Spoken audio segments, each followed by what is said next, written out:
It's okay with me. It's okay with me. All right, ladies and gentlemen, you're listening to an extended Louis B. Free radio show, Brain Food from the Heartland. This, I keep wanting to say this morning, this afternoon.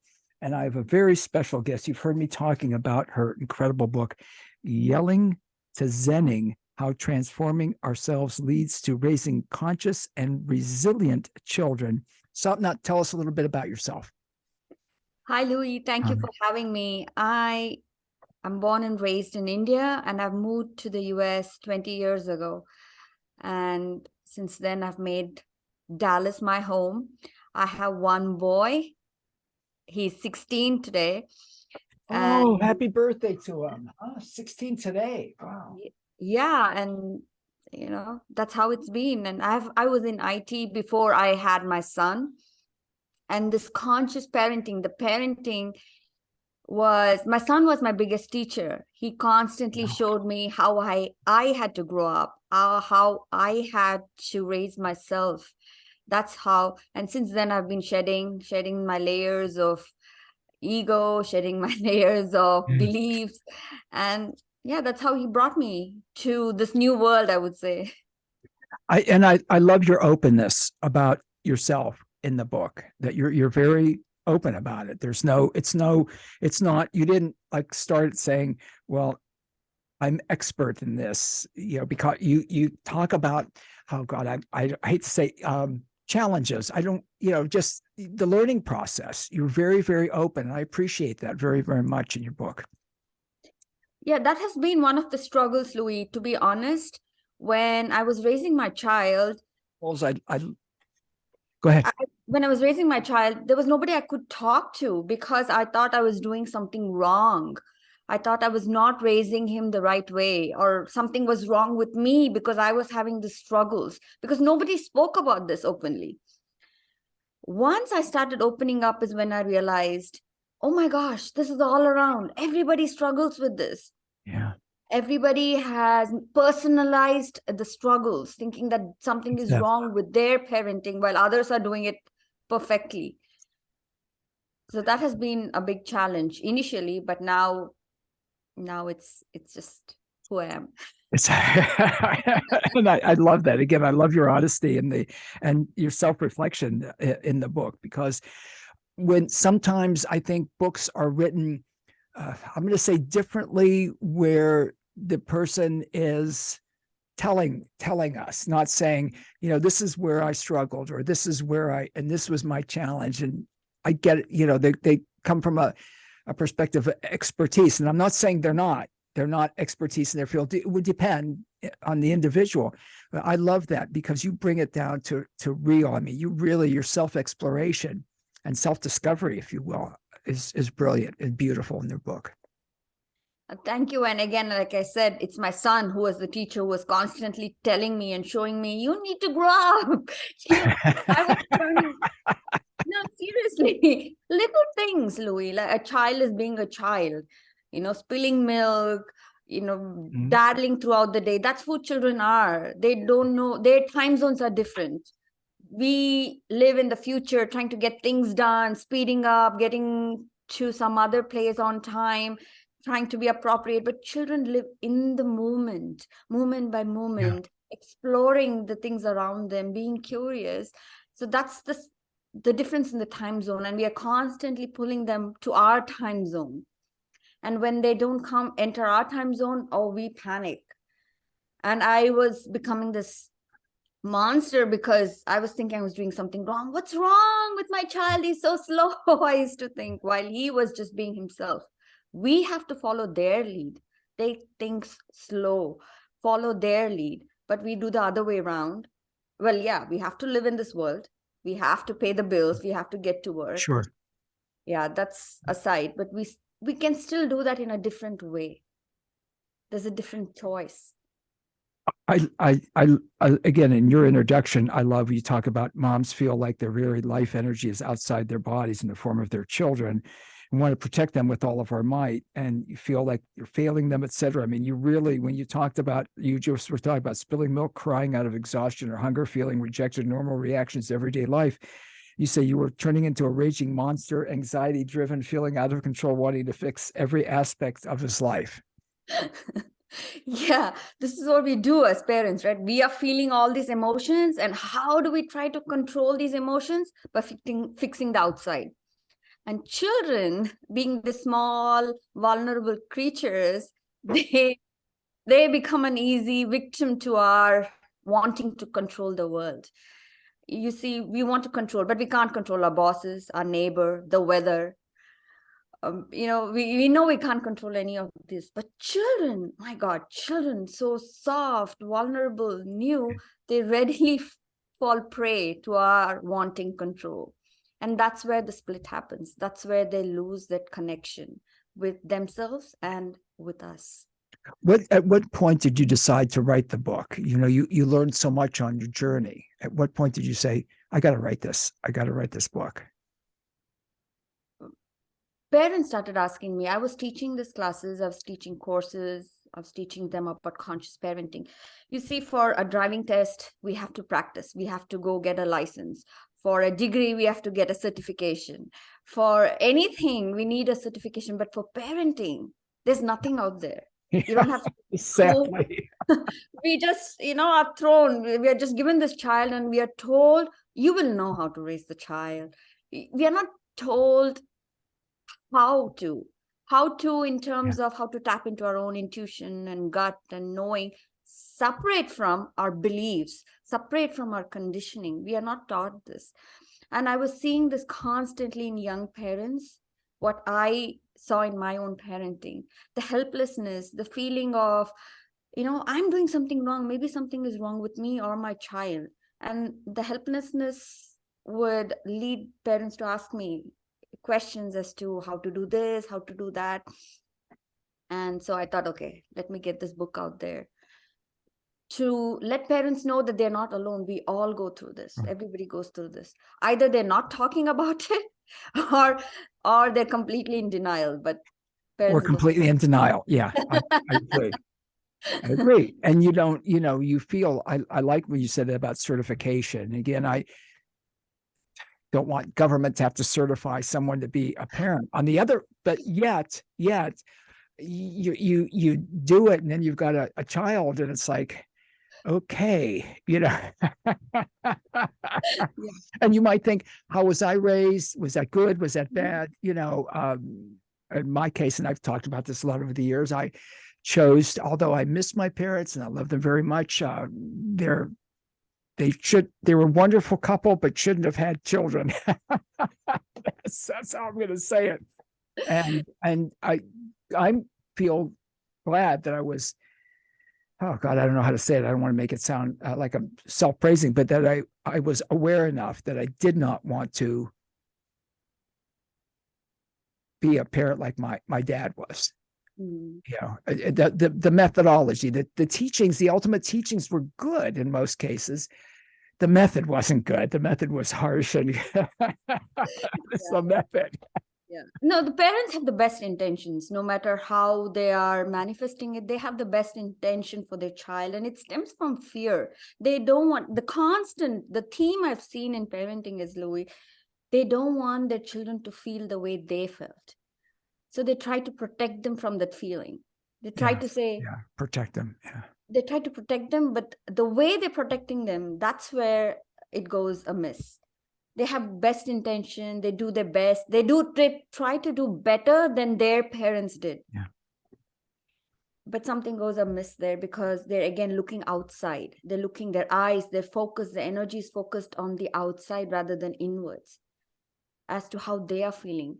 If we or anybody, children, are taught how to sit with the pain, they will not try to fix it on the outside so they feel better.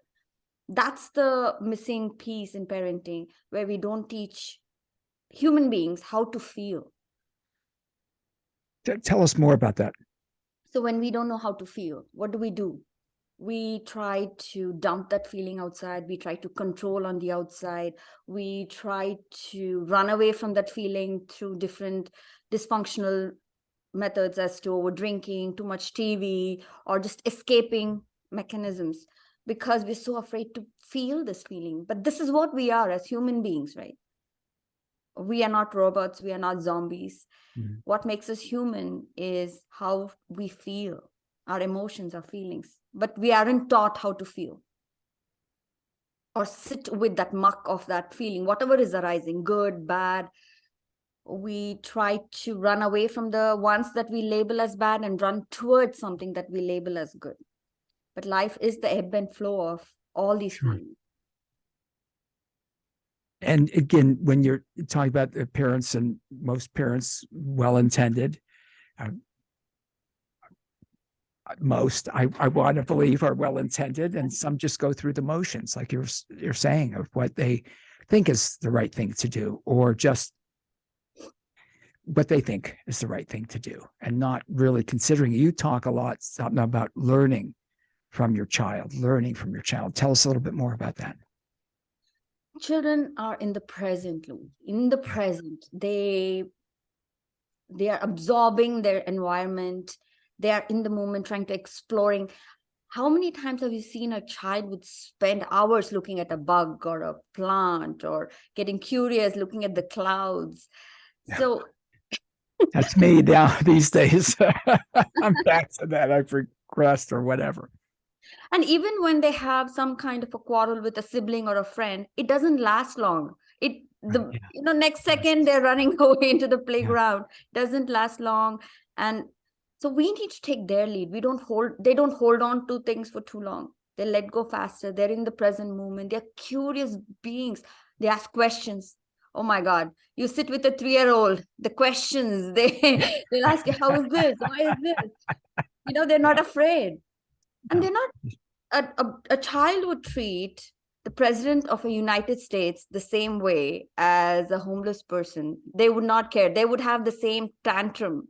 If they're in a ballroom or in their playground, for them, everything is equal. We need to take their lead, follow their lead, because they're so unconditioned, raw, in the moment. Teachers, really, gurus of the present moment. Yeah, I love that. Son. You write about knowing occurs on 2 levels in your book, and I highly recommend the book. Even if you're older, you're going to learn from it. Even if you don't have small children or grandchildren, that's me. I learn from it. You're going to learn from it. It's yelling to Zenning, how transforming ourselves leads to raising conscious and resilient children. You write about knowing occurs on 2 levels: the intellectual knowing and kind of knowing. You tell us. I'm not going to read your book to you. I'm sorry. I'm just going to read it. Tell about the. I need to read my book myself sometimes. I forget. So go ahead. Tell us about the two knowing occurring on 2 levels. When I had my child, Louis, I knew I had to be this calm mother, not yell at my child, have this connection. Because me, as growing up as a teenager, I would hide a lot of things from my parents. Sure. So I was like, both. So when I when I was pregnant with my child, I thought, no, I'm going to have this bond with my child, and my child should be able to come and tell me everything. And I'm going to be this kind of a mother and that kind of a mother. Oh, well-intentioned. Sure. But when my child was not becoming late, like he was dilly-dallying, he was slow. Children are slow. They're in the moment. I was panicking, and my panic would come off as yelling. I would be like, why do you always do this? What's wrong with you? You're always slow. We're going to get late. Because I was coming from my own baggage of being late to school and punished for that, really. I was made to stand outside my classroom. All those memories were rushing into my foreground, and I was trying to fix him so he doesn't get late and go through the feelings that I was. But I didn't know all this. See, this was all happening like that in my mind in fraction of a second. I wanted to be a calm parent, but how was I showing up? Yelling, screaming. When he would gag and throw up, I would panic. If he was slow, and I would feel like something is wrong with me. But I didn't know all of this until I started doing my work, started sitting there on my mat, watching my thoughts, watching what I was feeling, sitting through the muck of all the pain. that was arising, and shedding those beliefs layer by layer was when I was able to become aware of those old beliefs that were showing up when he was getting late, when we were getting late. So from the knowing that I should not be yelling to not yelling was a journey to actually not yelling. So as I started doing my work, when he was dilly-dallying, I would help him. Okay, come on, let me tie the shoes. I know today we don't have time to let you tie your shoes by yourself. Let me help you. So I went from yelling, tie your shoes, we're getting late, to let me help you. How can I help you? We need to be in school at this time. How can I help you? Maybe we need to go to bed earlier. Maybe I need to wake you up 15 minutes earlier. Maybe I have to get up 30 minutes earlier, get ready, so I can be available for him as a partner to get ready to go to school. So that was the journey from this knowing to actually embodying the knowing. You became really self-aware on this and self-examining, if you will. Hard looks in the mirror. Yeah. Again, my audience knows where I'm going to go. I always say they'll point the finger, but fear the mirror. Everything, someone else, everything is somebody else's fault or something else that they never want to take I don't want to say a hard look, a good look at themselves and what their involvement is in whatever the situation is. I find that very unique about you. Well, it's what does a child know? They're new in this world, right? They're trying to figure out, what is this? Oh, is this the house? Oh, is this what a mom is? Is this what a dad is? New in this world. And we expect them to know already. Don't you know this? You should be knowing this. It takes a while. It takes 18 years. I get a lot of pushback from my parents when I say it takes 18 years for them to know that they're in this world, on this planet, on this earth. This is a plant. This is green color. This is orange. And we rush them. We rush them because of our own incapacity to take it slow, to enjoy the moment. So again, we have to take that hard look, and it starts with doing the work. Sitting there on the mat. And conscious parenting really is the mergence of the Eastern philosophy of being present, awareness, and the Western psychology of the needs, of the language, right? I can be all aware. I can be aware, okay, but if I don't have the words, like tools, then it's going to be hard. Like I was the most anxious person, and it took me, I was in my 20s until I heard the word anxiety. I didn't know I was even, that what I was going through was called anxiety. So I can be all aware that something is happening within me. But if I don't have the language, if I don't know how to communicate, and if I don't own up, it's going to be hard. So that's where the psychology part comes in. And you blended that and had that self-awareness. And I just love that about you. You write about the traditional parenting versus the conscious parenting and the differences and how they can overlap. So talk with us a little bit more about that, about the blend of that and the conscious parenting and the importance of that. Yeah, the way we were raised, the traditional way is we look at the child, we fix the child, we control the child. The parent has all the power, right, to raise this child a certain way, meaning the child has to respect me. There's a hierarchy there. The parent is the bigger person. I have given birth, so you pay attention to what I have to say. And they're raised to be successful, they're raised to be happy. And when parents say, I want my child to be happy, which I write about in the book, they're very sincere about that. But what is happiness? What is one person's happiness can be another person's unhappiness? How do we define that? And why do we have to achieve ABC to be happy?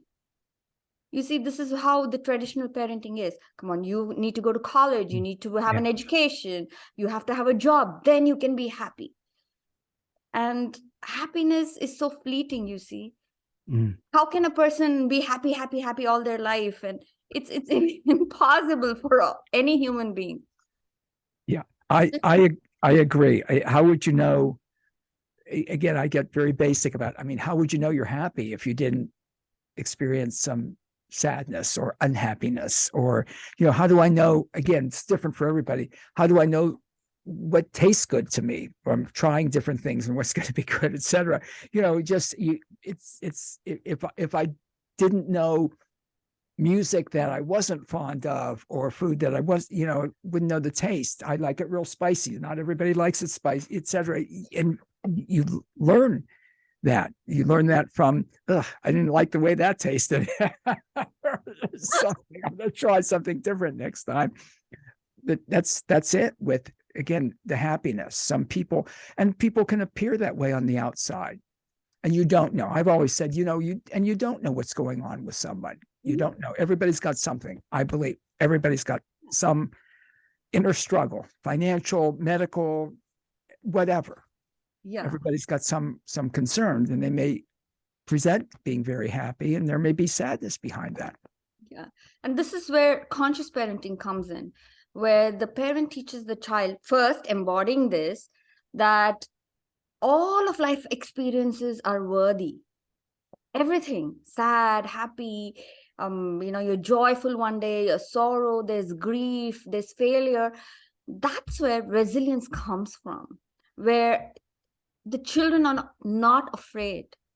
That is where resilience comes from. When you don't fear failure, when you don't fear the feelings in life.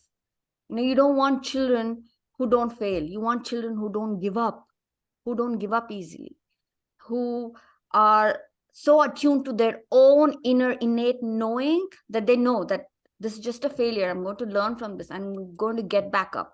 But if we attach worth and value to your success, then it's going to be scary. What if I fail? Am I not worthy? We start hustling for worth because we have been told these outside factors give you worth. So that's the traditional parenting. Conscious parenting debunks all of this. You're worthy. You're born worthy. Now go achieve. Now go play. Get to know yourself. Articulate yourself. Manifest yourself. That's how conscious parenting is different. And again, the appearance that everybody else is doing it correctly, but you, right? I mean, that you're thinking, how are they doing it? How are they doing it? Their kids seem okay, or they seem like they've got it together. But in reality, the reality could be very different. But then you get very self-critical. Oh, there are so many times. Imagine I've written a book and I mess up. And, I have to read my book sometimes. It's not about perfection. I love that. It's not about perfection. It's about knowing, okay, yeah, this is where I messed up. Okay, let me see how I can do things differently the next time around. You're learning. We're constantly learning as parents. And I want my child to see me fail. So he knows that how to get back up. And I own up when I tell him, I'm sorry I did this. I own up. I try to do better. I'm not perfectly each time. Again, I fail. Again, I get back up. I want him to see me fail multiple times, so he sees that I don't give up easily. You don't yeah. Because otherwise, then they go out in the world thinking, you perfect, and they've never experienced that, and that's not how the world is. They're going to have their challenges. They're going to have failures. Yes, that is what I want. Or even conscious parenting teaches parents to be comfortable in failure, and to teach children to be comfortable in that. Comfortable meaning, oh, okay, as a data, you use that as a data, not as a benchmark of your worth. It's just data. But traditional parenting does it the other way around. How successful you are, how much money you have, how many friends you have. And it's like a bottomless pit. Because you're basing your worth off of these things, it's going to be bottomless. And we go foraging the earth, trying to fill that bottomless pit with more and more and more things.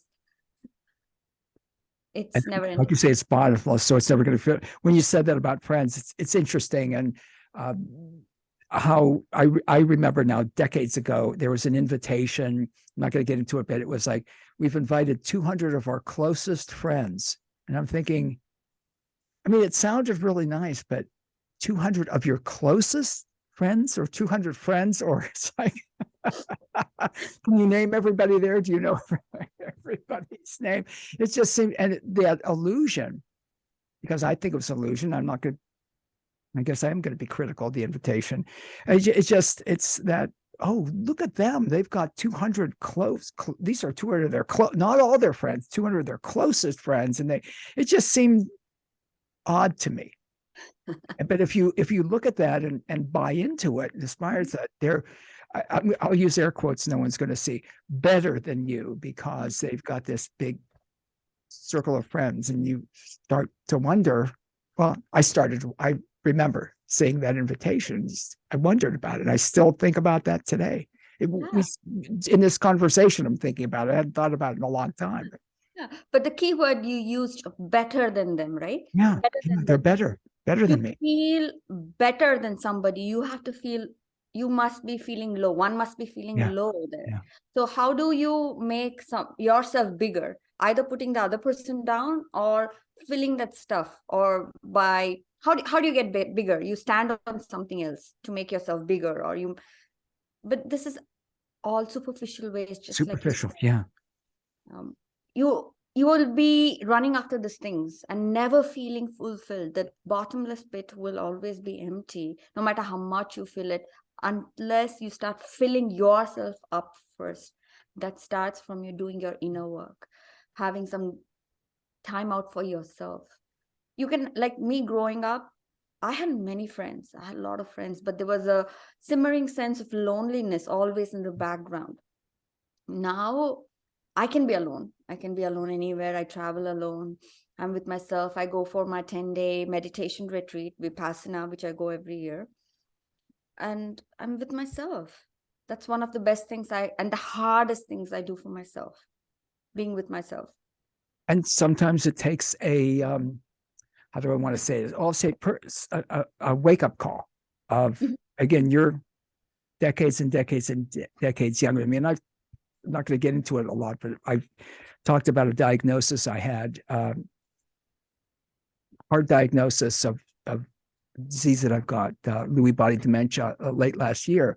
And I know a lot of people get into self-pity or denial.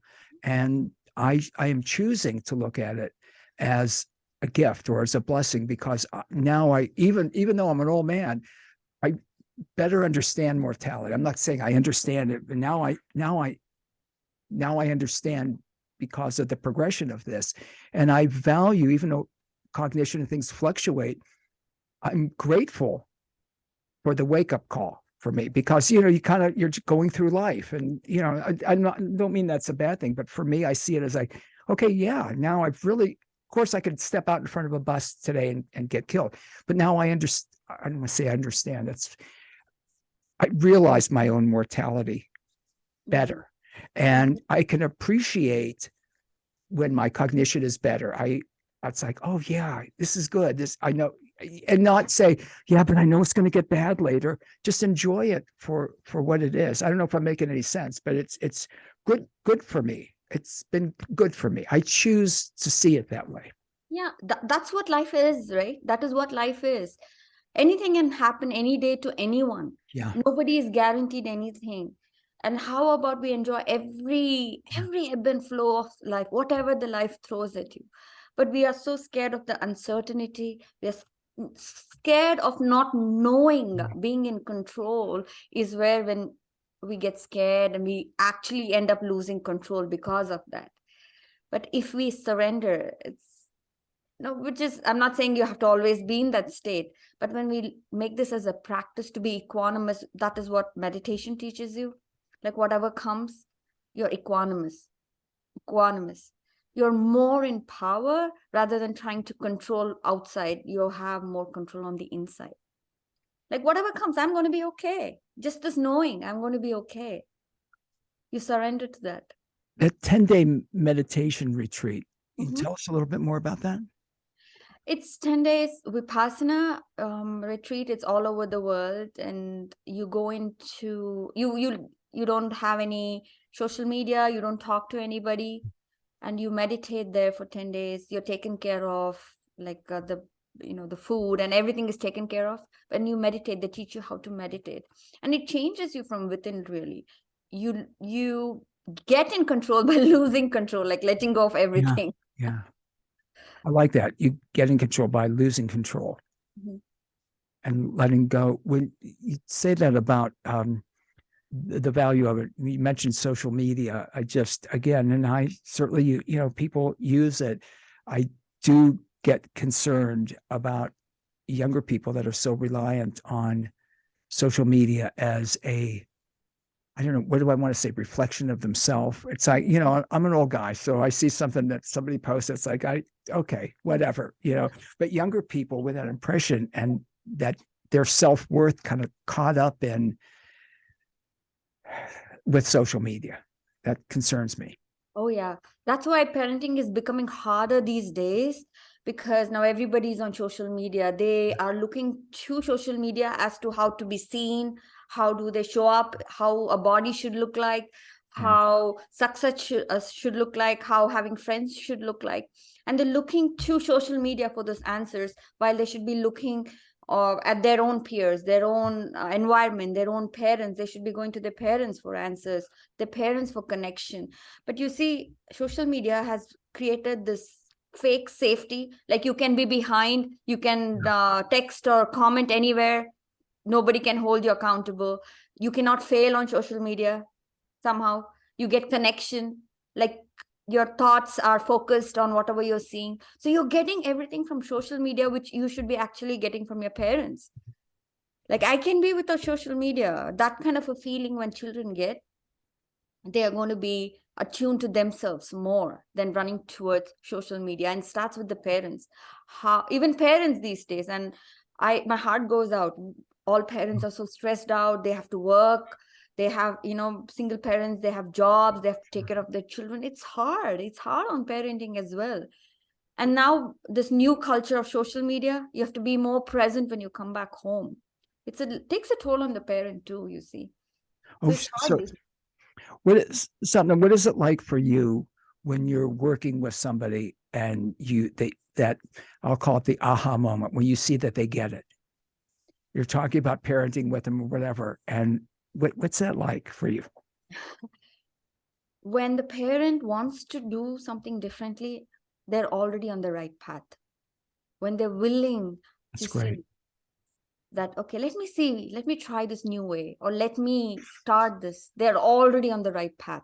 Rather than parents saying, it's my way, the highway. The parents who are willing, the openness, they've entered the path already. So that's a big win when they have started on this journey. And once they start doing the work, they go back to their childhood. Like for me, like when my son, I write the story in the book, Louis, when my son was in elementary school, I would pack all these elaborate lunches for him, hoping that he's going to come and he's going to give me a hug and say, "Mommy, your lunch was." And I would spend hours trying to make it look like a gourmet lunchbox. And he would come with half-eaten lunchbox, and I would be angry and would rage at him. Why didn't you finish it? I put so much effort. My son would always say, "Oh, I didn't have enough time. I was talking to my friends." All he wanted was a sandwich, and hang out with his friends. But what was bringing up the rage in me was my effort was not seen. I had put so much effort, and I wanted this kind of lunches when I was growing up, and my mom was working hard. She didn't have time, poor mother. And I was having this in this childlike mind, wanted all this. And I thought I was impressing my son because this is what I wanted, but he wanted a sandwich, you see. So coming back to that, when I started realizing this was coming from my own background, my own childhood, my baggage, I released it. I didn't put any effort. I put it on the fridge on a big writing. Don't put effort. If you put effort, be ready for the food to be thrown away. And then it was easy. From there, it was so easy. I would just pack him simple lunches. And if I did make, I had prepared for the food to be thrown away.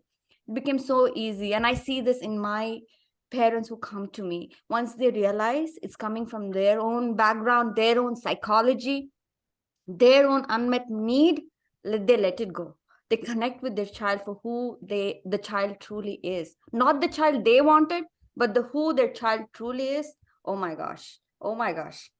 They're changing the world. They're changing the world. Everything you see around Louis, every war, every fight, every mishap, it's all coming from an unmet need. Every quarrel. So when the parents start this journey, they're changing the world in some way. Beautiful. That's absolutely beautiful. And again, I highly recommend the book. And I'm going to say, be a grandparent or whatever, gift the book. If you know someone that's a younger parent, gift them, get them a copy, order a copy for them. Yelling to Zenning, How Transforming Ourselves Leads to Raising Conscious and Resilient Children. I've got the links up to Amazon. You can go to your website, a little bit about your website, Sapna Rad, SAPNARAD.com. Yes. Thank you so much, Louis. This is so fun. I love it too. Tell us about your website a little bit, what people will find there. I love your site. Go ahead. Sorry. Yeah, of course. I asked you and then I'm talking about it. No, there are courses there. There are courses. They can schedule one-on-one sessions with me. Or if they want a longer session, I have that one too. But they can start with the book. They can order the book online, get started as to what conscious parenting is. What is this new thing she's talking about, and see if it is right for you, because I don't want parents to feel pressured. Already there's so much pressure. I don't want them to think, oh, now I have to try this new thing. No. It starts from taking little steps. Know if this is right for you. If you want to walk this path, this is about not putting on more pressure. Already parents are putting so much pressure on themselves. So yeah, they can go to my website. They'll get more information about me, my courses. They can schedule one-on-one. Yeah, which I think is wonderful. I've got to mention, because you write in the book, and I've got so many notes and so many pages pulled with my markings on them. I like when you said about the process, and this is on page 9. So I'm going way back now, but about starting with learning to love all of me. That, I learned to take those traits of the old me that were working and put some intention behind them and make those results better, et cetera. That idea of loving and yourself, admittedly, that's a real struggle. When I hear that, it almost seems, and again, I'm an old guy, so I've heard it a lot, because I've been very self-deprecating. Because people would say, even in my early radio days, they'd say, "Oh, I like the show." I said, "Yeah, but it could be, it's like." And someone said to me, "Are you trying to talk them out of listening to your show? Why do you do that?" And someone said to me a number of years ago, they said, the 8-year-old Louis is writing that down as who he is, how he defines himself because of your negative self-talk, if you will. And it always seemed, I hate to say, I'm still trying to get it, but it is what it is, and need to grasp that idea of self-love seemed still to a little bit. Maybe I need to schedule a call with you, a little egocentric. Oh, I love me, but it's not that. It's accepting, correct? Help me with that. Again, it comes from our conditioning, right? Apart conditioning, that you have to be giving, you don't have to focus on yourself, you have to look outside. It starts with the conditioning. So it's so hard for us to love ourselves. And then we have, oh, you did this, so you cannot love yourself. You hit somebody, you cannot. I'm not saying you hit somebody, but we want to change. How? What is the route to that? It starts with self-acceptance, right? I want to wake up early tomorrow at 6. Let's say I'm waking up at 8 and I want to wake up at 6. How do I do that? By beating myself up like, oh, you always do this. You wake up at 8. You're so lazy. Yeah. Versus, you know what? It's hard for me to wake up at 8, but I'm going to try waking up at 7:30 maybe. And I'm going to be happy with that. If not, I'm going to try another day. I'm going to keep trying until I wake up at 7:30 and then 7 and then 6:30. The route to the change is self-acceptance and compassion. Yeah. How do we get there? Through love and self-acceptance. And what I love, and the old if you're in a plane and the masks drop, the oxygen mask drop, you want to help other people, but if you don't put yours on first, you're not going to be, you can't help anybody else unless you take care of yourself. So however it manifests, does that make sense? Yeah, because when you are trying to help somebody, you're trying to create solutions for them, right? You're trying to help them make their life easier. But if you're not taking care of yourself, you become the part of the problem. You become the problem. Then you're useless to anybody. Yeah. So it's and that's the thing that people need to accept. And I read that a number of times over and over in your book, in your wonderful book, because it was, again, important for me to get that and to really absorb it. And so again, yelling to Zenning, how transforming ourselves leads to raising conscious and resilient children. I can't more highly recommend it for people. For, again, what I've learned from it in my 70th year is it's brilliant. And I love your openness about it. Sapna, I love that you're not telling people, you're saying, this was I had to fix myself and understand that. And this is where I was going and this is where I go now. And I love that, because so often, I know I mentioned this earlier, so often you'll see people can tell you method, and that's great. To me, I can absorb it better knowing that the person isn't pointing the finger and telling me, you need to do this, you need to do this, and this is the road to success, saying how your path and how you came to the point. And I'm sure your discussions with and happy birthday again to your son, but the discussions are very different today, correct? Yeah, it's more vulnerable. I drop my parent role each time I have a conversation with him. I talk to him as a human being, or not like just how I would talk to you. I'm not the parent when he's coming to me with the solution. And even more now that he's becoming 16, oh my gosh, it's different now. It's relationships, more different. A lot of relationships issues and friendships and study struggles. So yeah, but I'm more, because of my self-awareness, I can tell him, you know what, I'm tired. Give me 10 minutes. I have to go wash. I have to take care of myself, and I'll come back to you. You will have my attention. You'll have me. That's or I have to say, not today, my child, I can't. I'm too exhausted. And when I cannot, and once in a while now, the gap has become very less now when I yell. But when I do yell, I tell him, even when I'm yelling, I tell him, it's not about you. I'm not handle my emotions. I know I look like a monster, Louis. I don't know. At the same I don't know that you look like a monster. So it's hard for me to imagine that you look like a monster. A crazy person saying, I'm yelling and I'm saying, it's not about you. I'm not feeling good. It's not you, it's me. I love that. You're amazing. I'm so glad that we connected. Again, sapnarad.com, SAPNARAD.com. Of course, we got the links up at all places. Just go directly and you can find your social media there too. I hope we can do this again. I'm so glad that we connected, that Richard connected us. Thank you, Louis. It was so much fun talking to you. Thank you also. And thank you for who you are in our world. And again, to being better parent and being